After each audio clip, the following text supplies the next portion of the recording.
Hey everyone, welcome to the show.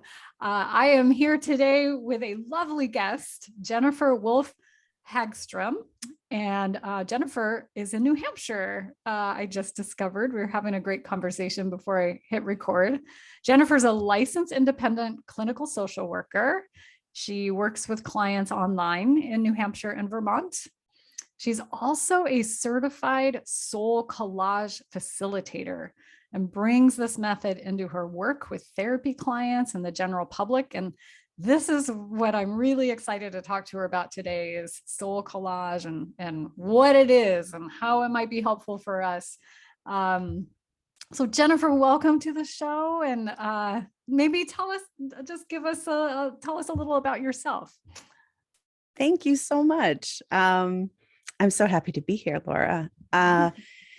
So yeah, I do private practice work, mostly working with people who are highly sensitive, who are caregivers, who are, in need of encouragement to take good care of themselves. And I do some clinical work within the private practice, and then I'm also have a side business where I do the SoulCollage workshops to general public. So not in a therapeutic sense, but to kind of anybody who might be interested. And so those are kind of the two main things that I'm doing professionally now.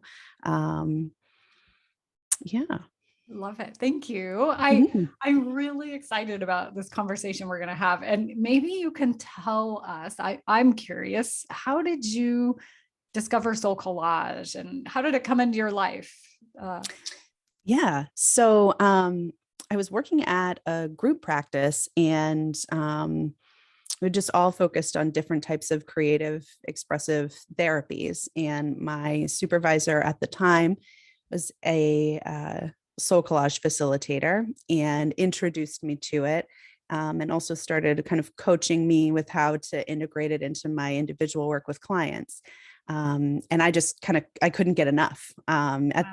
At the very first workshop I attended with her, we were all supposed to make like one collage card, and I made like 3 at the same time. And I was just like, I couldn't get enough.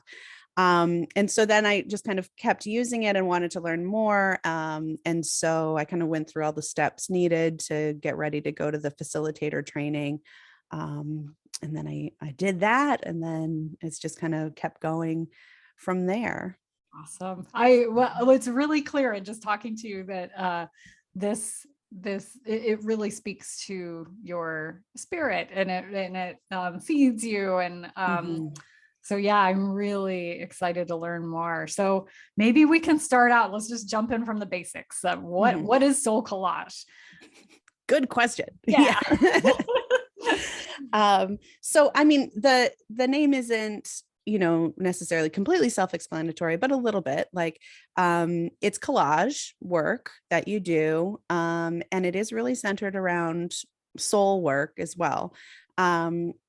So it's developed by this woman named Sina Frost, and she was a therapist and developed this method, in tandem with the therapy work she was doing. And she had a consultation group with other therapists, and, created what is really a very in-depth process that can also be quite simple when you just, start off. So the basics of it from there are that you make small collages on mat board cards of 5 by 8, 5 inches by 8 inches.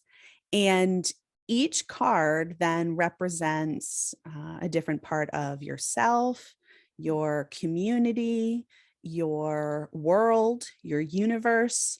There can be archetypes, like kind of fairy tale like archetypes, or important forces. Like I have a card that is the water as the source of life. So it's really very all encompassing, and that it really explores the small worlds of yourself internally, and also the greater world of everything. which can sound a little overwhelming, but in actuality, it really is. You make small collages, and when you get them just right, you do an experience where you either journal or you go back and forth with a partner, where you allow the card to speak to you, and the card then tells you why it showed up, the message it has for you, what it wants you to know, which is very powerful experience, a way to access your own inner wisdom,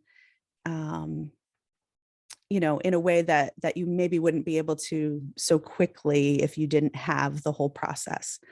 And then what's really cool is once you get a deck of cards, like 10 or more, you could do card readings where you're not even really making a card in that activity. You're just posing a question, pulling some cards, seemingly at random, like you just kind of shuffle and see which ones come out, and then allow each one to address whatever it is you're wanting to explore. So for example, you could be like, okay, what do I need to know about this weekend that's going to be a big, crazy weekend with lots of things going on? And you ask your deck, you pull your cards, and then you get the opportunity to access your inner wisdom in that way. So it's kind of like, there are similarities to tarot, but it's all coming from yourself. You have the answers to everything. I love that. That as you were talking, I was thinking how powerful, because I use decks of cards, variety of decks, with some of my clients sometimes, or myself sometimes, whether that's the self-care cards or the more mystical ones or the more self-care type cards, but they can be very powerful. They can be a tool when, I know for me, when I'm getting in my own way with my own thoughts or my own emotions, it's a way to access some, whether you want to look at it as wisdom outside of myself or wisdom within myself, or just random, whatever you want to look at it. And then, and then using it as a tool to sort of reflect on a situation or a scenario or, whatever's going on in your life. But when you were talking, I was thinking, wow, how powerful that you are creating these cards, that these really are coming from a source from within. And wow, so this process is really intriguing to me. And tell me a little bit, like, I would love to hear any stories or examples that you might be able to share of experiences that you've witnessed or helped facilitate.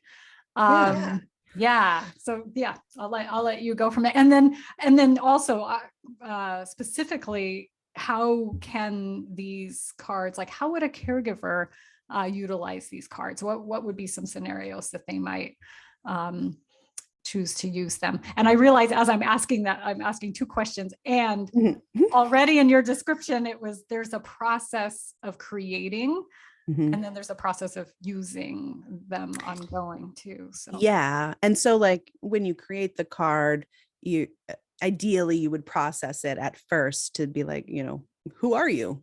Where do you belong within the realm of, my deck or my life? What is the essence of this card? So you're getting really clear. Okay. Yes. And then if you were to do a reading, where you pull different cards, that would be a different process. But yeah. So, and I wanted to say too, that there are kind of two different ways to make cards. One is intuitively, which would be, you really just kind of look at images, see what grabs your attention, and you just kind of go with it. That's pretty neat because you can turn off your logical, critical brain and just kind of go with the flow, and then allow the meaning to show up later.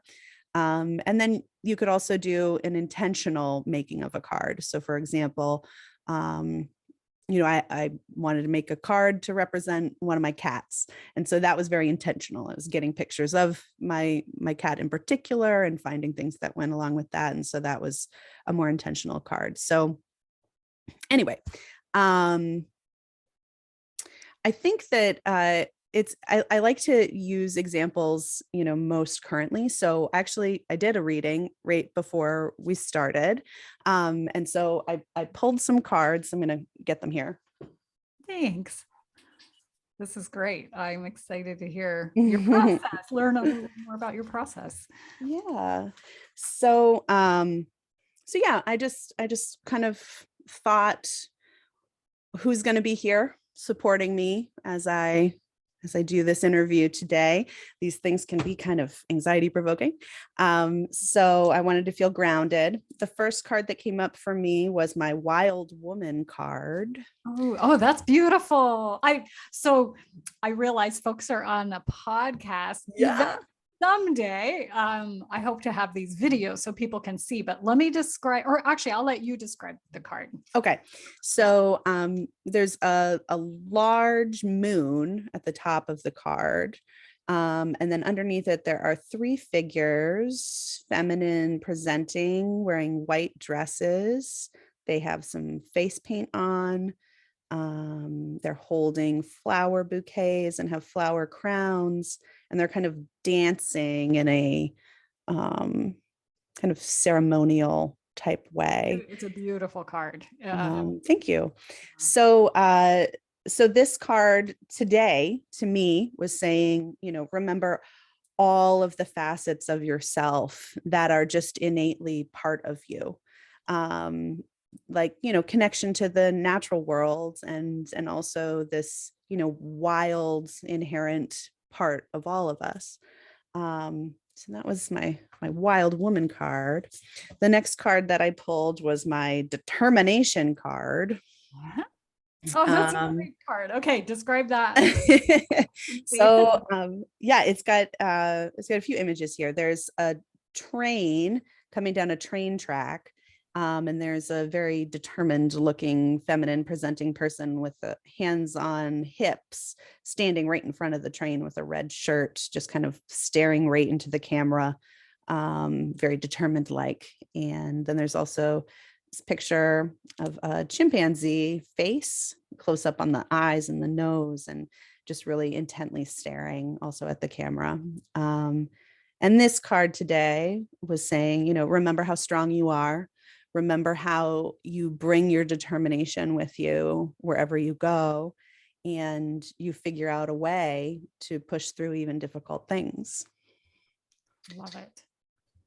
And what I love then, too, as you're yeah, talking, what I love is that it's clear you have a deep relationship with the symbolic. These cards are symbolic of a deeper access to these strengths or wisdom that you have within. yeah, every Like an time external representation of that.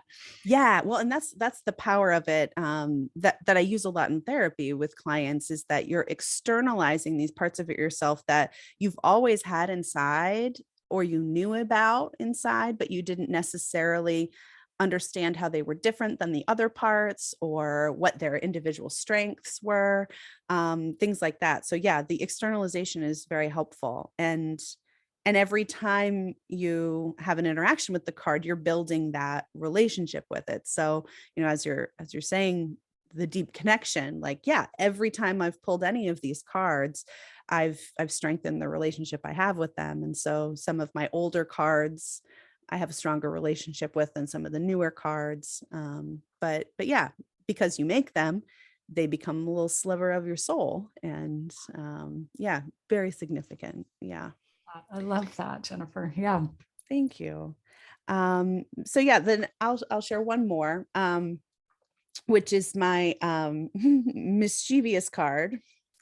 And this one has a bunch of different images of mischief making animals. Yep. So yeah, there's like a laughing dog image. There's a baboon trying to steal someone's vegetables as they're leaving the market. There's a squirrel with its head in a little bucket. There's a lot of playful mischief going on here. And this card today, when I pulled it, was wanting to remind me to have fun and to be playful. I do have a tendency to sometimes get very much in a professional frame of mind and forget that I'm also a person.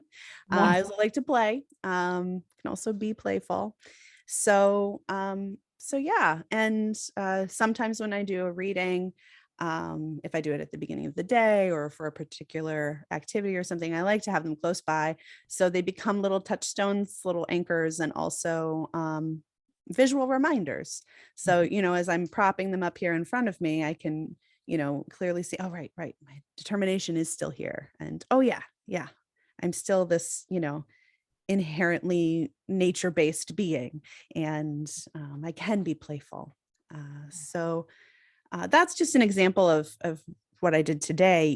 There are also a variety of different ways that you can use the method. You asked for experiences. A very common experience would be people doing intuitive cards, where you're just kind of looking at images and pulling whatever jumps out at you. And lo and behold, when the card's created and you're doing the processing afterwards, it's, a family member that you want to have a stronger connection with, or who has passed away, or a friend who's been very present on your mind, or something relating to an experience that's been troubling you or like playing out in your head in the background. It really allows for like whatever's there just underneath the surface to bubble up. I like that. Yeah. Yeah. That idea of getting out of your conscious mind and using this as a tool to tap into, like you said, what's just underneath the surface. Or Yeah. the creativity piece. You said something. You mentioned the card that you pulled, this playful, mischievous card. And what I was thinking of there is, I think, so many of us, or so many of those in the healthcare field or family caregivers, and life can be so serious, when we're talking about heavy issue, deep, important issues, or we don't have time to lighten up and be playful and creative. And so I was just thinking what a valuable tool this would be for caregivers, family members, and even doing it with your loved ones, even inviting the opportunity for creativity. Because what happens is, especially for folks with memory impairment, is often in our intellectual communication or analytical minds, there's a right way and a wrong way, and I'm using big quotes here, to communicate, right? There's a way you're supposed to answer a question. There's all these social norms. There's having the memory of what you just talked about, or, but when you tap into this world of creativity, there's no right or wrong. And so there's this freedom in the process of just being creative. You can't do creativity wrong. And so, I was just, again, imagining an opportunity to do this work with folks who do have memory impairment, how powerful that might be for them as well as caregivers. Yeah, and I could see a variety of ways that one could do that. I'm imagining maybe having some old family photographs, and you could get copies of those, so you're not cutting up your only proofs. But in the same way that music can kind of access things in ways that we can't linearly get to, the same can happen with visuals. So I'd be curious to see how that would play out, if you had some old family photos, or even photos of when the person was much younger, or even cultural things from when they were younger, like musicians, or Food and clothing, yeah. colors, and for sure. Yeah. And then it just is, whatever it represents just comes out of it, just what's this card saying, why did this show up today? And you're right, there's no wrong way to do it. And yeah, I always say the only wrong way to do it is if you just don't do it at all. So you just engage in whatever realm that feels accessible. Yeah, I'm thinking too about, the caregiver piece, and how helpful it could be to externalize some pieces that maybe don't get a lot of attention. Like the part of you that needs rest, Mhm. or the part of you that is angry about everything that's happening. Or really just, something completely outside of the realm that they might be able to experience on a day to day, like Mhm. what it's like to have a vacation where you don't have to worry about anything. Mhm. Or there's endless possibilities. And then you can have those little reminders to carry around with you. If you were to, and I'm sure, we definitely will talk about how do you find somebody that can teach you this, how Mhm. to do this. But before that question, I'm curious if somebody wanted to play with this concept on their own at home. Do you, would you recommend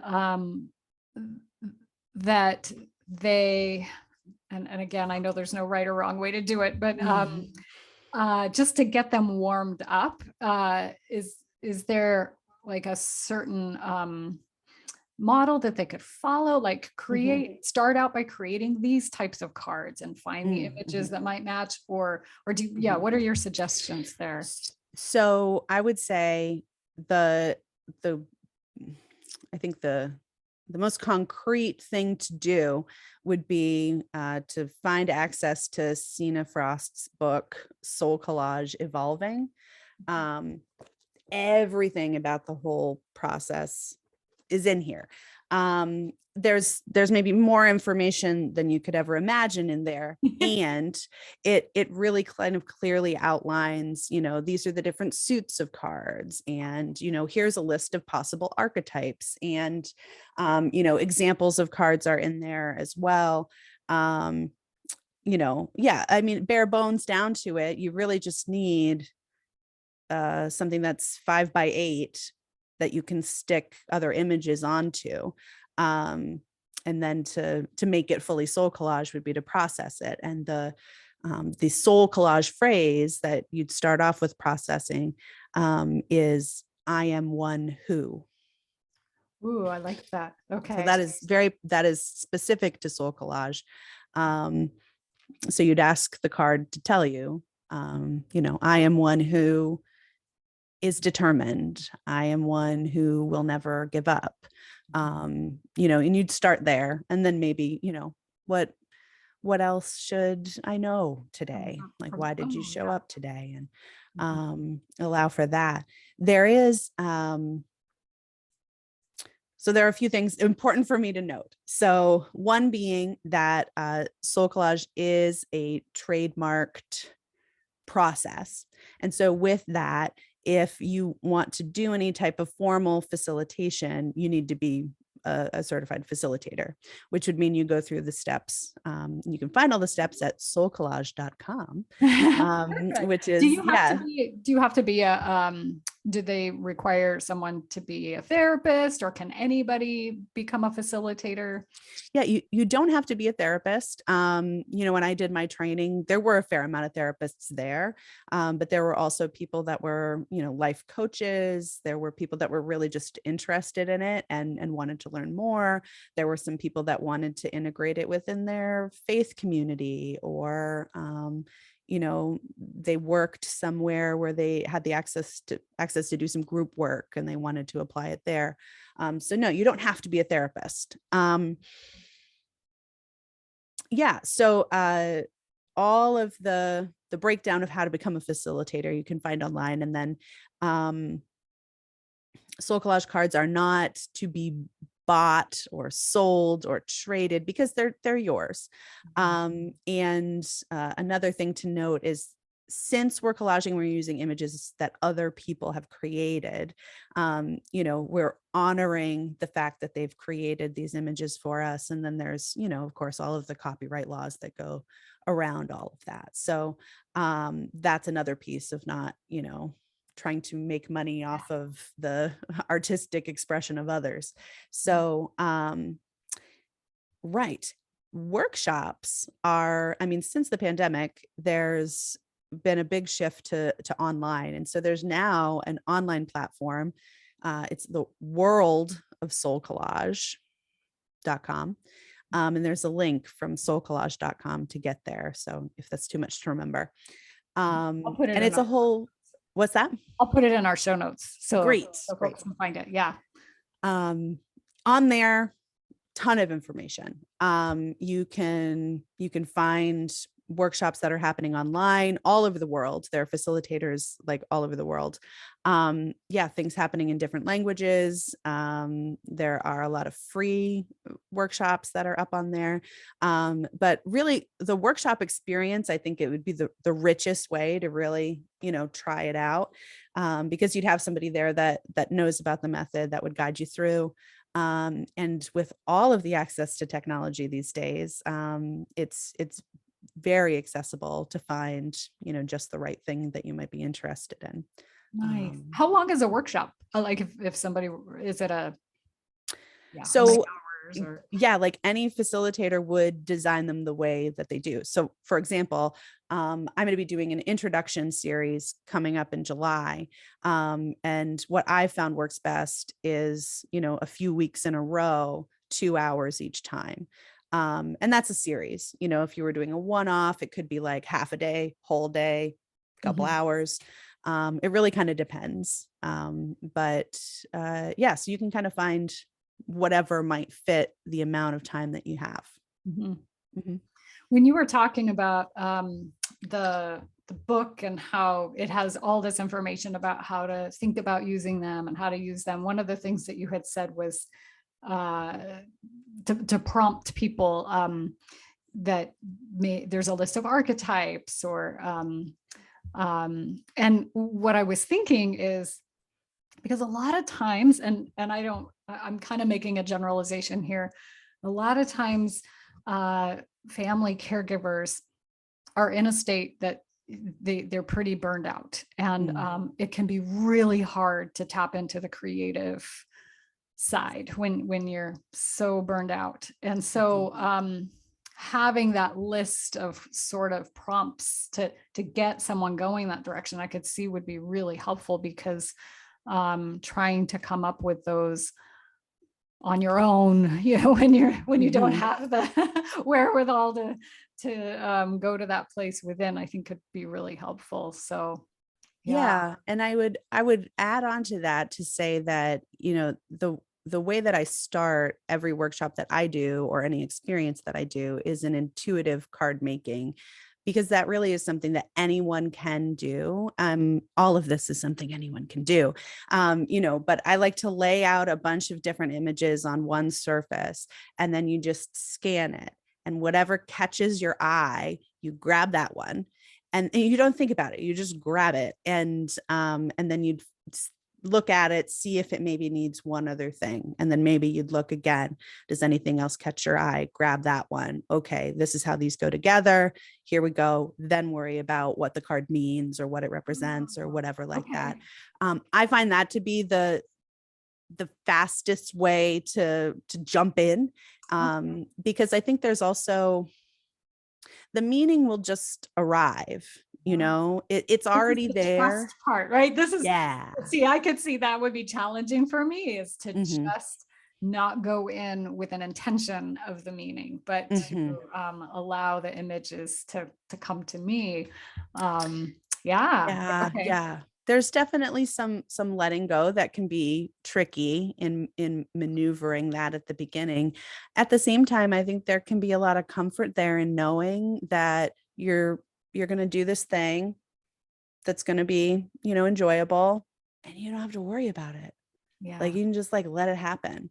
And whatever comes up is exactly what needs to be there at that moment. Just trust that. Yeah. Talk about a lesson, a sort of metaphor, right? Of Mm. what folks are experiencing in their life. I could see, if we could really analyze the process and the journey, which is not the purpose, I know of, but I could see the similarities between not having any control of your life, not knowing Mhm. what's going to come up, and having to just trust. And so shifting that energy towards this creative process of trusting the images that come up and not knowing what the end result is going to be. And Yeah. yeah. Um, I think that I'll share a personal example because I think that's the best way to not share anybody else's material. Um, I'll find them later and I'll show them to you later, but I'll just describe them. So, um, when I had maybe been doing SoulCollage for like 6-ish months or so, I got really into doing the intuitive cards because I liked how I just said, how I didn't have to plan it all out. It didn't need to be this, masterpiece that had to be perfect. And what started to come up after I'd been doing it for a while were some disturbing images. And there was this one card in particular that really freaked me out. It was this image of a hyena like covered in mud and like lunging with its teeth out. And then there was this image of a very judgmental looking person kind of standing with their arms crossed. And so the card came up. I went to the supervisor that I had at the time, like, what do I do with this? Yeah. This is freaky. And she was very validating. Like, this is just showed up, let's let it tell us what it has to say. Turns out that card ended up being my inner critic. And it had a lot of things to say about how I should be and how I wasn't being the way I should be, and lots of things like that. And she also guided me through the process of then creating a card that had some similar imagery but a very different feel. And so I went and I found there were actually more hyenas in mud pictures that I had. Believe it or not. Yeah. And then I had this very floral image with lots of lupins. And so the background was lupins, and then it was a hyena in mud, but laying down, kind of laid back and doing that kind of like pant smile thing that dogs do. And then that became my like unabashed self card of like, here I am exactly as I am, take it or leave it kind of thing.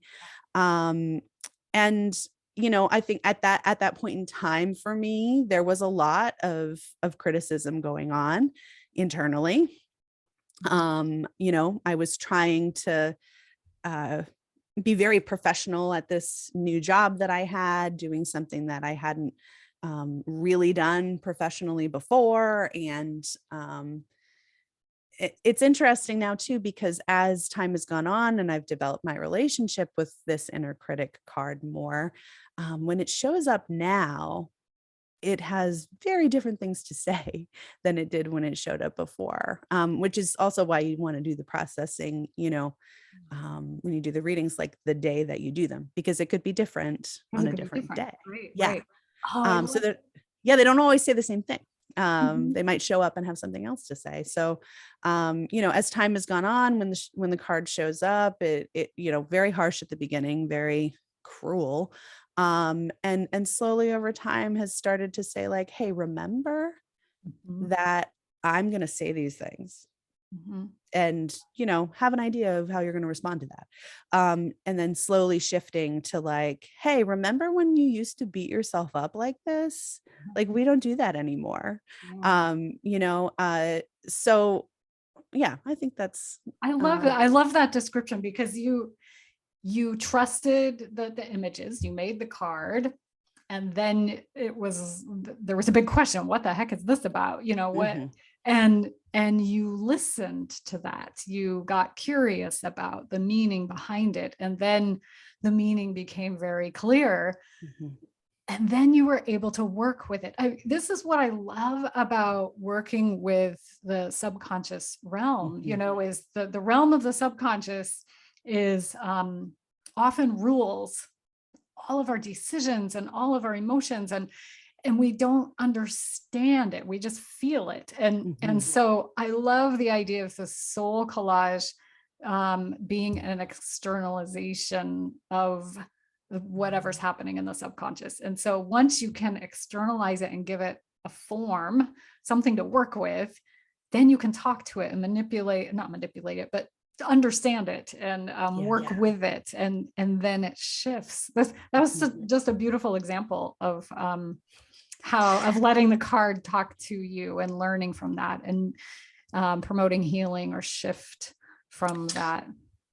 Yeah, there've been a few other experiences I've had like that, where some, disturbing images come up, or things that make me feel a little unsettled or whatnot. And, one thing I'd like to say to that is that, everything within us is not sunshine and roses. Right. Everything within the world is not sunshine and roses, and everything we have to deal with isn't. And what's that saying? What you resist persists. And so the more you shove it down and don't look at it, the more power it's going to have. And so, again, this is a way of learning more about that, pulling it out of that area. Yeah. And looking at it in a way that's safe, and with that, I think it's also important, in even just that example I gave, I went to someone to guide me in what to do. And I think that's really significant to remember and think of. Like every workshop I do, I give a handout about how to self-care after, in case anything got really kicked up. And in addition to that, I'd say, one of the benefits of doing something like a workshop would be then you have like this connection to someone who understands the method and has maybe had experiences that you might have that you don't quite understand what's going on, that you can reach out to, or, ask questions to, things like that. And I would highly recommend that, because I just imagine, what if I didn't, bring it to her? I probably would have just walked around thinking that I'm like a super disturbed person, and like, and then it would have continued to run rampant. Yeah. Right. So guidance and, some care. We always need a little support from time to time anyway. That's a really good point. Yeah. Is there anything else, Jennifer, that you can think of that might be helpful for folks to know about Soul Collage? I think, learning more about it can give you a better idea. And I'd go online and poke around on the website. And, the book really, like I said, there's so many facets of the method that I didn't even mention. It is so deep and rich. And really, I mean, so Sina Frost, who developed the method, who wrote the book, just, imagine the depth of understanding of a woman who had participated in facilitating therapy her, entire professional life, creating something just completely steeped in, both psychological theory and, creative expression, and what imagery does to our brains, to our souls.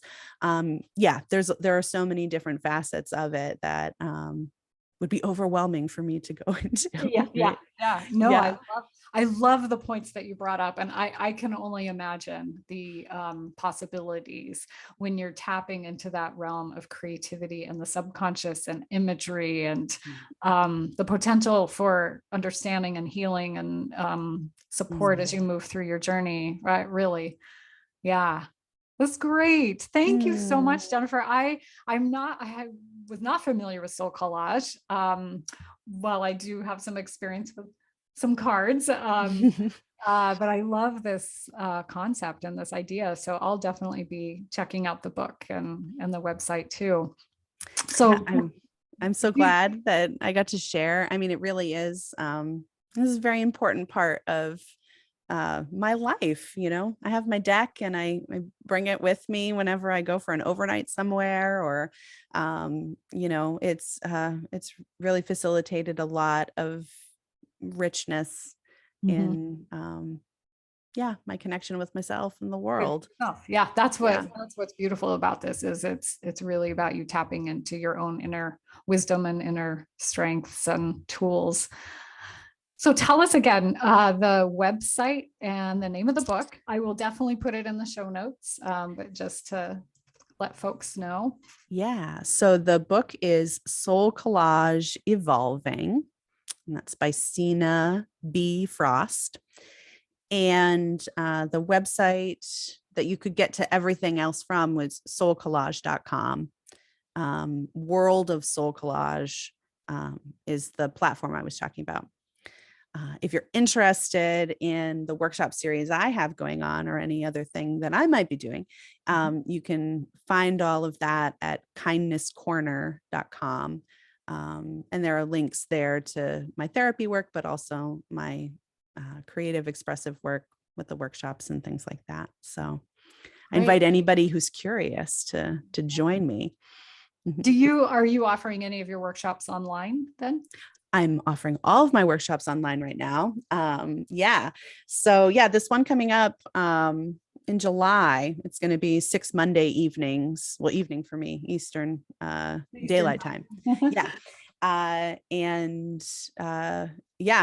going to send everybody all the materials they're going to need before we get started. Wow. And so I'd love to share with anybody who's interested. It really is one of the most wonderful things I can offer to someone, I think. Fantastic. Thank you so much, Jennifer. I appreciate it. It's been really fun to talk about this and kind of present some different possibilities for folks to tap into their creativity and inner wisdom. Thank you, Laura. This has been wonderful to talk with you.